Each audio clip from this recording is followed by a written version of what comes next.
Crypto उत्पाद और NFTs अनियमित हैं और अत्यधिक जोखिम भरे हो सकते हैं। ये संभव है कि इस तरह के लेनदेन से हुए किसी भी नुकसान के लिए नियामक सहारा प्राप्त ना हो।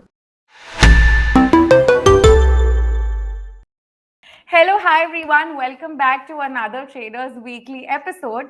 आज हमारे साथ है प्रॉफिट फर्स्ट और आज हम देखने वाले हैं मार्केट का करंट हाल क्या है, क्या चल रहा है। हम लाइट कॉइन के बारे में बात करेंगे, ब्रॉडर मार्केट एनालिसिस भी करेंगे। तो चलिए जल्दी से शुरू करते हैं बिना किसी देरी के। हेलो सर, कैसे हैं आप? हाँ मैम, बढ़िया। आप बताइए मैम। All good. मार्केट का हाल कैसा चल रहा है सर? मैम, मार्केट में आप लोगों को अभी पता सडनली एक बहुत बड़ा पंप आया है मॉर्निंग में, जब से माइकल सेलर का अपडेट आया कि उन्होंने कुछ बिटकॉइंस को बाय किया हुआ है। तो उस वजह से लोग थोड़ा सा यहाँ ये सोच रहे हैं कि हम बुलिश होना स्टार्ट हो गए हैं, बट अभी भी स्टिल आपको थोड़ा वेट करना चाहिए जब तक मार्केट में वॉल्यूम नहीं आ जाता। बाकी भी बहुत सारा अभी अपडेट है जो हम इस वीडियो में ओवरऑल कवर करेंगे। तो जो लोग भी हमें देख रहे हैं, मैं चाहूँगा कि हमें स्टार्टिंग से लेके एंड तक देखें ताकि आप लोगों को मार्केट का सिनेरियो सेंटिमेंट समझ आए। बिल्कुल, एब्सोल्युटली। तो is it a good news और a bad news for this current week? मतलब कैसा सेंटिमेंट है? मैम, ये एक गुड न्यूज़ है जो लोग यहाँ पे इन्वेस्टमेंट करना चाहते हैं अभी के डेट में, क्योंकि क्रिप्टो मार्केट अब धीरे-धीरे ग्रो हो रहा है। जो एक स्टार्टअप से ये आप लोगों ने देखा कि बिगिनिंग का एक स्टेज था जब लोग यहाँ पे थोड़ा वरी कर रहे थे क्रिप्टो साइड में जाने में, है ना? और अभी के डेट में अगर आप देखेंगे तो मैक्स टू मैक्स लोग अब क्रिप्टो साइड में शिफ्ट हो रहे हैं और ये अच्छी चीज़ है। अगर यहाँ पे जो बड़े-बड़े इन्वेस्टर हैं वो अपनी बाइंग करेंगे, तो एक कहीं न कहीं ट्रस्ट बिल्ड होता है क्रिप्टो करेंसी में। तो यहाँ पे अगर हम मार्केट का ओवरव्यू देखें तो देखिए, सबसे पहले आपको यहाँ पे ग्रीन जोन देखे खुशी हुई होगी, क्योंकि काफ़ी देर से हम रेड में मूव हो रहे थे। अभी अगर हम बिटकॉइन की बात करें तो ये आपको 29,600 के रेंज में देखने को मिलता है। 2.2% का अपसाइड मूवमेंट है, जो कि शॉर्ट टर्म के लिए अच्छी रिकवरी कहेंगे। इथेरियम में भी आपको अच्छी रिकवरी देखने को मिली है। ये भी अप्रोक्सीमेटली आपको 1.3 के ग्रोथ के साथ देखने को मिलता है। और जो हमारे देखिए अच्छे कॉइन्स हैं जिसमें हमें अभी बाइंग करनी चाहिए, वो आपको बिटकॉइन, इथेरियम और बीएनबी, सोलाना, डॉट ये सब मिल सकते हैं, जिनमें अभी फ़िलहाल में तो आपको ग्रोथ देखने को मिलता है, पर आगे जो मार्केट के सेंटीमेंट होंगे उसके अकॉर्डिंग आपको पता लगेगा कि आपको बाइंग करनी है या अभी आपको वेट करना है अपने बॉटम के लिए। क्योंकि जब हम यहाँ पे इन्वेस्टमेंट करने आते हैं तो इन्वेस्टमेंट के लिए हमें इनके ओवरव्यू के साथ और भी बहुत सारी चीज़ें होती हैं जिसमें मॉनिटर करना होता है। जैसे मैं आपको दिखा दूँ कि यहाँ पे हमारी फंडिंग रेट अगर हम देखते हैं, तो बिटकॉइन की फंडिंग रेट मैक्सिमम आपको पॉजिटिव देखने को मिलती है। तो अगर यहाँ पे मैक्सिमम ये पॉजिटिव रहेगी, तो एक आपको डाउन साइड में स्पाइक देखने को मिल सकता है, मतलब डंपिंग हो सकती है। और इसके साथ ही आप लोगों को पता है कि यहाँ लाइटकॉइन की हाल्विंग आने वाली है, जिसको देख के बहुत सारे लोगों ने अपनी बाइंग करी है, तो आप लाइटकॉइन को भी यहाँ से मॉनिटर कर सकते हैं। इसका भी यहाँ बात करना इसलिए ज़रूरी है क्योंकि जिस तरह से आपने देखा कुछ टाइम पहले गाला की यहाँ पे अपडेट आए थे, उसकी भी हाल्विंग हुई थी, उसमें कोई खास पोटेंशियल नहीं मिला। तो ज़रूरी हो जाता है कि जो पास्ट में यहाँ पे हुआ है उसको हम ज़रूर यहाँ पे थोड़ा-सा चेक करके जाएँ, अपना जो फ्यूचर में होने वाले इंसिडेंट है उसके साथ। जैसे आप अगर यहाँ लाइटकॉइन को देखेंगे, तो लाइटकॉइन में भी सेम आपको जैसे मैंने बिटकॉइन का अपडेट दिया, यहाँ पे भी फंडिंग रेट आपको पॉजिटिव साइड में ज़्यादा देखने को मिलती है। मतलब यहाँ पे भी हमें एक बॉटम की साइड में जाने का ज़्यादा चांसेज़ हैं। अब यहाँ पे आपको मॉनिटर किन सब चीज़ों पे करना है कि जैसे आपको पता है कि सीपीआई डाटा हमारे पास हर मंथ ही आता है। अगर आप देखेंगे, तो लास्ट जो हमारा आया हुआ था ये जुलाई का है। ये 3.0 के रेंज में आया था, एक्सपेक्टेड से डाउन आया था, ठीक है? जिस वजह से हम थोड़ा-सा यहाँ पे मार्केट में अपसाइड की साइड में गए थे, थोड़ा-सा ये स्पाइक बजा था क्योंकि ऑलमोस्ट अब चीज़ें ये जो है वो हाइलाइट होनी स्टार्ट हो गई हैं। अगर आप 2021 से पहले की बात करें, तो उस टाइम लोग सोचते थे कि बुल रन में हम जा रहे हैं, कोई चीज़ की यहाँ ज़रूरत नहीं है। पर अभी यहाँ पे धीरे-धीरे ये जो फैक्ट्स हैं वो आ रहे हैं, आप लोगों को पता लग रहा है कि सीपीआई डाटा भी इम्पैक्ट डाल सकता है, एफओएमसी की मीटिंग का भी कोई यहाँ मायने होता है, या फिर कोई बड़ा इन्वेस्टर आके ट्वीट कर रहा है या उनकी बाइंग हो रही है, सेलिंग हो रही है, तो उनका भी इम्पैक्ट मार्केट में होता है। तो इन सब चीज़ों को आपने समझना होता है। तो अभी देखिए नेक्स्ट मंथ में हमारा जो सीपीआई डाटा तो आएगा, पर हमारी वहाँ पे एफओएमसी की मीटिंग नहीं है। तो एफओएमसी की जो मीटिंग है नेक्स्ट वाली, वो आपको सितंबर में देखने को मिलेगी। तो सितंबर तक यहाँ पे हमारे पास 2 बार ही सीपीआई डाटा आएगा, तो उसका जो इम्पैक्ट होगा उसके अकॉर्डिंग आपको यहाँ एफओएमसी का अपडेट देखने को मिलेगा। और ये एक मेजर यहाँ पे मीटिंग हो सकता है जहाँ पे आपको बिटकॉइन में इसके प्राइस एक्शन में बड़ा मूवमेंट देखने को मिले। Got it. तो ये ब्रॉडर मार्केट अपडेट हो गए। अब आपने बिटकॉइन प्राइस एक्शन बोला, राइट? तो करंट जो बिटकॉइन प्राइस एक्शन है, करंट बिटकॉइन का टीए देख लेते हैं जरा। तो अगर हम यहाँ पे बिटकॉइन की बात करें तो देखिए 4 आवर के टाइम फ्रेम पे आपको यहाँ पे एक फॉलिंग चैनल बनता हुआ देखने को मिलेगा। फॉलिंग चैनल में हमारा ये जो आप जोन देख रहे हैं, ये हमारा सपोर्ट जोन एज काम कर रहा है और ये हमारा रेजिस्टेंस का जोन है। ये हमने एक पर्टिकुलर रेजिस्टेंस फेस करने के बाद बनाया हुआ है। जो लोग भी यहाँ पे रेगुलर बेसिस ट्रेडिंग करते हैं या जिन लोगों का एक्सपीरियंस अच्छा है, उनको पता होगा कि ये जो हमारा कन्फर्मेशन ज़ोन है, ये हमारे पिछले इसके बिटकॉइन की हिस्ट्री से आया हुआ है और ये काफ़ी इंपॉर्टेंट है। अगर इसको हम ब्रेक करके ऊपर जाते हैं, तो मार्केट में यहाँ पे स्ट्रांगली रिकवरी हो सकती है। पर उससे पहले जब तक यहाँ पे बुलिश साइड में मूवमेंट नहीं होता, आपको इस चैनल को यहाँ देखना पड़ेगा कि हम यहाँ पे एक जो सपोर्ट और रेजिस्टेंस अपना बना रहे हैं, इसके बिटवीन में ही इसका मूवमेंट होगा। मतलब क्या है कि देखिए, हम यहाँ पे जब अपने सपोर्ट के पास आए, तो आपको स्पाइक देखने को मिला, हम अपने यहाँ रेजिस्टेंस के पास चले गए। तो अब जो नेक्स्ट मूवमेंट है, वो आपको यहाँ डाउन साइड का देखने को मिल सकता है, अगर यहाँ पे अच्छी वॉल्यूम के साथ हम ब्रेकआउट नहीं देते हैं। तो ये हो गया अपना 4 आवर के अकॉर्डिंग जो लोग भी अपनी ट्रेडिंग करते हैं। मतलब अगर आपको 1 से 2 दिन में अपना प्रॉफिट चाहिए, तो आप 4 आवर का टाइम इंटरवल फॉलो कर सकते हैं। अगर अच्छी मार्केट में वॉल्यूम आती है, तो आपको अच्छा प्रॉफिट इंस्टेंट मिल जाएगा। मतलब इसका जो टाइम पीरियड है, ये 2 से 4 दिन का आप रख सकते हैं।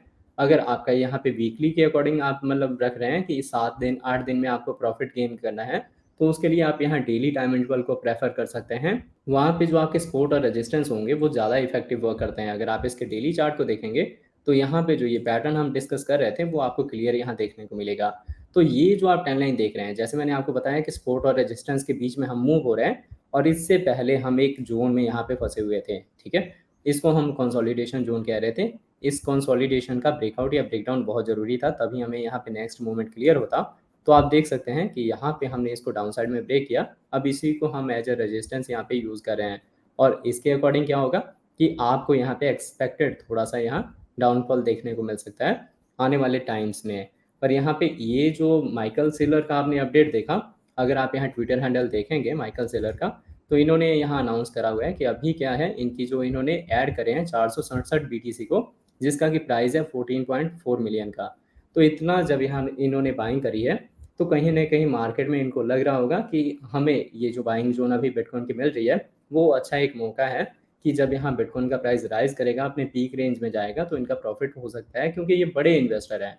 ये इनको हम व्हेल्स में काउंट करते हैं, तो इनके पास जो बाइंग का है या जो भी ये अपना प्लान कर रहे हैं, उस पे हमें नज़र रखनी चाहिए। अभी देखिए, अगर हम यहाँ इसके ओवरऑल बात करें, तो इनके पास जो बिटकॉइन की होल्डिंग है, वो आपको 1,52,800 देखने को मिलता है, जो कि एक बड़ा नंबर है बिटकॉइन के एंगल से।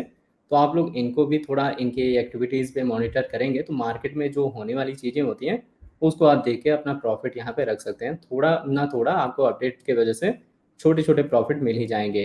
अब अगर यहाँ पे वरी करने की बात करें, तो ये आपको वीकली के अकॉर्डिंग देखने को मिल सकता है। अगर आप इसका वीकली चार्ट देखेंगे, तो वीकली पे आपको यहाँ पे एक हैवी वाला रेजिस्टेंस देखने को मिलेगा और ये जो रेजिस्टेंस है, ये जो हमारा कन्फर्मेशन ज़ोन है, ये सेम ही चल रहा है। आप चाहे बात करें 4 आवर का, आप चाहे बात करें डेली का, चाहे बात करें आप वीकली का, हर जगह ये सेम है। अब देखिए, यहाँ पे जो मैंने आपको बताया कि हम यहाँ पे एक ट्रेंड लाइन को ज़रूर रिस्पेक्ट करते हैं। अगर आप लोग यहाँ पे टेक्निकल एनालिसिस करना चाहते हैं, चार्ट को रीड करना चाहते हैं, तो आपको प्राइस एक्शन और यहाँ ट्रेंड लाइन को समझना होता है। तो अगर आप ट्रेंड लाइन को देखेंगे यहाँ पे, तो हम अप ट्रेंड में मूव हो रहे थे, पर ये हमारा जो हैवी रेजिस्टेंस निकल के आया, इसने क्या किया, हमारे यहाँ प्राइस एक्शन को थोड़ा-सा डिस्टर्ब कर दिया, मतलब चेंज कर दिया। मतलब हमने यहाँ पे रेजिस्टेंस जब फेस करा, तो हम यहाँ अपने सपोर्ट ज़ोन की साइड में आएँगे, ठीक है? ये अब जब हमारा सपोर्ट ज़ोन आएगा यहाँ पे, उसके बाद आपको वेट करना है कि हम यहाँ पे इस ज़ोन में होल्ड होते हैं या फिर आपको यहाँ पे इसके ब्रेकडाउन के बाद डंपिंग देखने को मिलती है। ये दोनों सिनेरियो यहाँ पे हो सकते हैं। फिलहाल के लिए आपने यहाँ पे मॉनिटर करना है कि हम यहाँ पे आने के बाद कैसा अपना मूवमेंट देते हैं। तो होप आपको यहाँ पे आइडिया लग गया होगा कि कैसे आने वाली टाइम में बिटकॉइन का मूवमेंट हो सकता है। मेरे अकॉर्डिंग देखिए, मैंने तो यहाँ पे एक्सपेक्ट करा हुआ है कि यहाँ पे आने के बाद हम देखेंगे, अगर यहाँ पे होल्ड होंगे, तो इस ज़ोन में हम एक एंट्री अपनी बिल्ड कर लेंगे और अगर यहाँ से हम ब्रेक कर देते हैं, तो आपको जो दूसरा पैटर्न है, ये यहाँ से डबल टॉप जैसा फॉर्म होता हुआ देखने को मिलेगा और इसके साथ जो हमारा टारगेट होगा, ये कुछ इस तरह का मूवमेंट यहाँ पे हो सकता है, ठीक है? तो आप ये वाले ज़ोन यहाँ पे एक्सपेक्ट करके चल सकते हैं, पर ये तब होगा जब हम यहाँ पे इस ट्रेंड लाइन को ब्रेक कर देंगे। आजकल लाइटकॉइन की भी बहुत बात हो रही है, राइट? बिटकॉइन का हमने एनालिसिस किया, साथ साथ लाइटकॉइन भी देख लेते हैं। लाइटकॉइन हार्विंग आने वाला है, राइट? और इसके बाद आप हमें ये भी बताइएगा कि क्या सिमिलैरिटीज या डिफरेंसेस हैं between litecoin halving and bitcoin halving. जी मैम देखिए, लाइटकॉइन की जो हार्विंग है, वो हमारे पास अभी काउंटडाउन यहाँ स्टार्ट हो गया है। 8 घंटे बाद यहाँ पे इसकी हार्विंग होने वाली है। बहुत से यहाँ पे पॉजिटिव फैक्ट थे कि इसकी हार्विंग आएगी तो इसका जो प्राइस है वो 120 150 की रेंज तक जा सकता है। पर वो कहीं न कहीं अब जो चीज़ें हैं, वो मार्केट में चेंज हो रही हैं, क्योंकि हमने पास्ट में देखा गाला का अपडेट किस हिसाब से आया, तो उसको हम यहाँ पे चार्ट पे समझेंगे कि इसके हाल्विंग में क्या इसका एक्सपेक्टेड मूव हो सकता है। और जैसे आपने बताया कि बिटकॉइन और लाइटकॉइन की हाल्विंग में डिफरेंस की अगर हम यहाँ पे बात करें, तो देखिए अगर हम यहाँ 2013-14 की बात करें तो लाइटकॉइन बिटकॉइन को फॉलो करता था। ये दोनों एक दूसरे के सिमिलर ही चल रहे थे, पर अभी चीज़ें चेंज हो गई हैं। यहाँ पे अब दूसरे तीसरे नंबर पे आपको इथेरियम, बीएनबी और ऐसे कुछ प्रोजेक्ट देखने को मिल जाएंगे। लाइटकॉइन ने थोड़ी दूरी बना ली है, तो ये एक हम गैप कह सकते हैं कि इसके जो बिटकॉइन है वो एक पीक रेंज पे जा रहा है और ये कहीं ना कहीं डाउनग्रेड जा रहा है अभी के रेट में। तो हम क्या कर सकते हैं, यहाँ अगर आप इसकी हाल्विंग को देख के ही अपनी इन्वेस्टमेंट करने का सोच रहे हैं, तो उस टाइम में आप अपना मॉनिटर करेंगे कि उस टाइम बिटकॉइन में क्या चल रहा है। अगर बिटकॉइन एक मेजर रेंज में है, जैसे अगर वहाँ से फॉल डाउन करेगा, तो आपको इसकी हाल्विंग के बाद भी उतनी कोई खास रिकवरी देखने को नहीं मिलेगी जितना कि हम यहाँ पे एक्सपेक्ट करके चल रहे हैं। तो अगर आप अभी के डेट में लाइटकॉइन का चार्ट देखेंगे, तो देखिए यहाँ पे जो पैटर्न है वो आपको कुछ ऐसा देखने को मिलेगा। यहाँ पे भी एक रेंज बना हुआ था, इसके बारे में भी हमने काफ़ी बार डिस्कस करा हुआ है। आप देख सकते हैं कि इस रेंज के बाद भी आपको यहाँ पे एक डंपिंग देखने को मिलती है। अब बेसिकली देखिए मैं यहाँ चार्ट पैटर्न को ज़्यादा प्रेफर करता हूँ, तो अगर आप देखेंगे तो ये हमारा एक सपोर्ट जोन निकल के आएगा और ये एक हमारा रेजिस्टेंस निकल के आएगा, ठीक है। ये हमारे दो जोन होते हैं, काफ़ी इंपॉर्टेंट है और प्राइस एक्शन इसके बीच में हो रहा है। तो जो यहाँ पे पैटर्न फॉर्म हो रहा है इसको हम बोलते हैं डिसेंडिंग ट्रायंगल का पैटर्न, और डिसेंडिंग ट्रायंगल में मैक्सिमम आपको इसका ब्रेकडाउन देखने को मिलता है।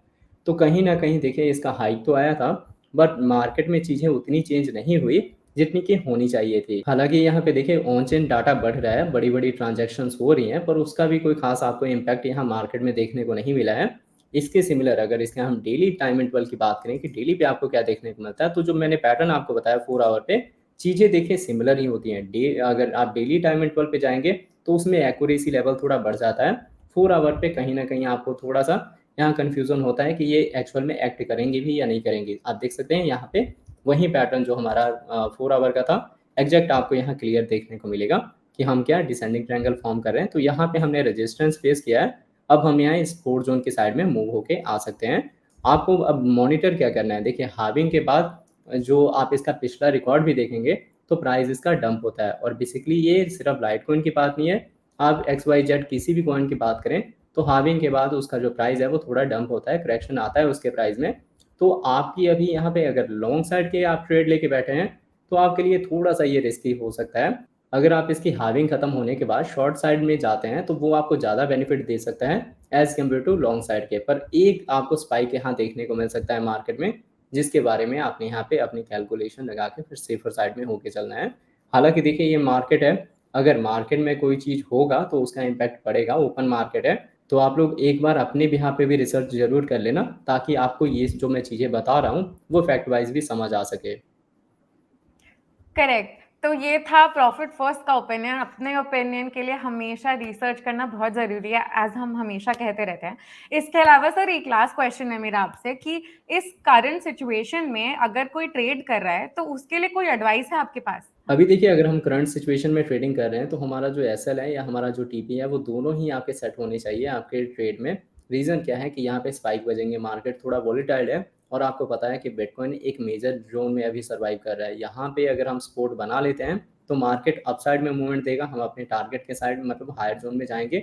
वो 30,000 का जोन हो सकता है, 32,500 का जोन हो सकता है। पर अगर हमने इस जोन को ब्रेक कर दिया, तो आपको लोअर जोन भी देखने को मिल सकते हैं, जो कि आपको 27,500 का जोन हो सकता है और 25,200 का जोन हो सकता है। मतलब हम इस रेंज तक जा सकते हैं। ये आप अपने अकॉर्डिंग चेक करके फिर आप अपना ट्रेड लेना। मैं देखिए ये मेरा पर्सनल ओपिनियन है, बट जो मुझे लग रहा था वो मैंने आप लोगों को बताया है।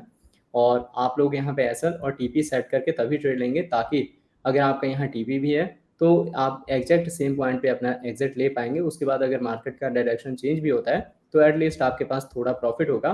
और अगर आपने एसएल लगाया होगा, तो आपका लॉस होने का कम चांस होगा। कोई भी अगर बंदा ट्रेड कर रहा है, फ्यूचर ट्रेड कर रहा है बेसिकली, तो वो अपना एसएल ज़रूर लगाए ताकि लॉस बड़ा ना हो। Got it, got it. Thank you so much sir. And दर्शकों को अच्छा, आई होप अच्छा लगा होगा ये वीडियो, और अगर ऐसा है तो प्लीज़ हमें कमेंट करके ज़रूर बताएं आपको क्या अच्छा लगा, क्या आप चाहते हैं नेक्स्ट टाइम एडिशंस हो। So thank you so much sir. मिलते हैं आपसे अगले वीडियो में। Thank you, thank bye you. Bye.